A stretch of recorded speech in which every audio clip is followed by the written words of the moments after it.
আমাদের গজেরা শাখা আছে, আমাদের গোয়ালচামর শাখা আছে, ডিসি অফিসের অপোজিটে পোস্ট অফিসের আমাদের একটা বড় শাখা আছে, যেখানে আমাদের প্রায় 20 কোটি টাকা ডিপোজিট ডিসি অফিসের অপোজিটে।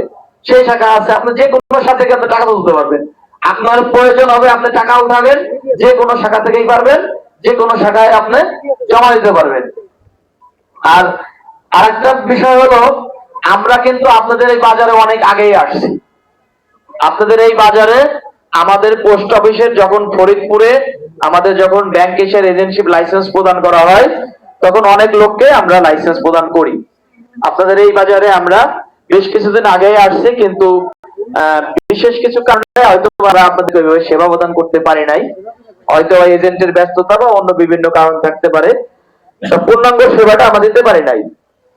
তা আমরা আপনাদেরকে কমিটমেন্ট দিচ্ছি, আমরা যে ব্যক্তিকে সিলেক্ট করছি সে আমাদের ব্যাংক এশিয়ার কিন্তু আপনার থার্ড পার্টি পার্টনারশিপ, তার সাথে মানে ব্যাংক এশিয়ার সে পার্টনার হিসেবে কাজ করে। ব্যাংক এশিয়ার কিন্তু সে কোনো কর্মচারী বা কর্মকর্তা না। আমরা যেমন ব্যাংক এশিয়ার কর্মকর্তা, আমরা কিন্তু চাকরি করি, কিন্তু যে এজেন্ট সব চালায় সে কিন্তু ব্যাংক এশিয়ার পার্টনার থাকে। কারণ কি, সে পূর্ণাঙ্গ ভাবে ব্যাংক এশিয়ার জন্য কাজ করে।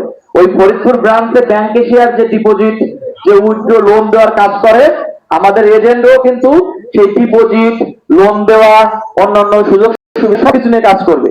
আমরা কিন্তু ফরিদপুরে প্রচুর লোন দিই। আমার ভুট্টা এবং পেঁয়াজের সময় আমরা 4% কৃষকদেরকে লোন দিই।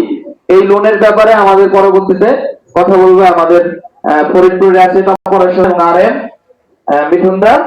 যাই হোক, আপনাদের প্রশ্ন আমরা শুনবো, কারণ আমরা আপনাদের মনে অনেক প্রশ্ন আছে, আমরা জানি, সেগুলো আমরা শুনবো।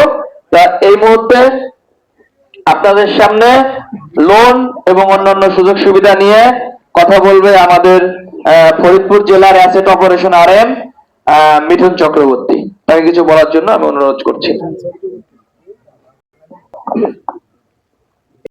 ধন্যবাদ। আসসালামু আলাইকুম। আপনারা সবাই ভালো আছেন তো, তাই না? অনেক দূর দূরান্ত থেকে আসছেন এই দুপুরবেলা।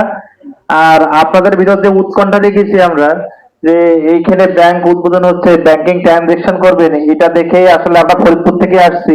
বেশি দূর না, কাছেই, কিন্তু আসাটা একটু দুর্গম। আমি ফার্স্ট টাইমে আপনাদের এই মনের উচ্চাসা দেখে আমাদের অনেক ভালো লেগেছে। আর এখানে আমাদের ওই বার্তা স্যার বললোই যে এখানে কিন্তু ব্যাংক এশিয়া অনেক আগেই এসেছে, আর সেবার মানটা আমাদের অত ভালো ছিল না। তা আমরা আসলে সেই এজেন্টশিপ পরিবর্তন করেছি, করে নতুন কাউকে আমরা দিয়েছি। আমরা অনেক আশা নিয়েই আসলে এখানে ব্যাংক এশিয়া আবার উদ্বোধন করছি বা এই কর্ম পরিবেশ তৈরি করছি।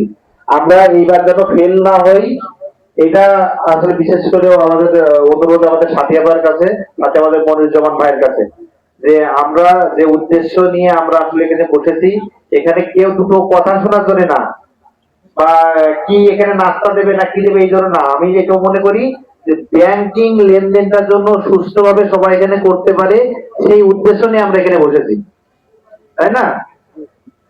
এখন আমরা আসলে সব অনেক কথাই বলেছে অ্যাসেট নিয়ে। আসলে অ্যাসেট বলতে ব্যাংকের কি বোঝায় বলেন, জানেন?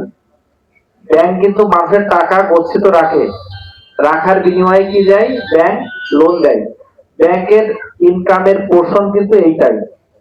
আর সাথে সাথে কিছু সার্ভিস দেয়, এই সার্ভিসের একটা পোর্শন ব্যাংকের ইনকাম হিসেবে থাকে। যেমন আপনাদের 6 মাস পর পর মেইনটেনেন্স চার্জ কাটে, ওইটা একটা ব্যাংকের আয়। সাথে আপনারা যে চেক বই নেবেন বা এটিএম কার্ড নেবেন, সাথে কিছু সেবা নেবেন, এইগুলোর জন্য কিছু আলাদা আলাদা চার্জ আছে। এই চার্জগুলো কিন্তু ব্যাংকের আয়।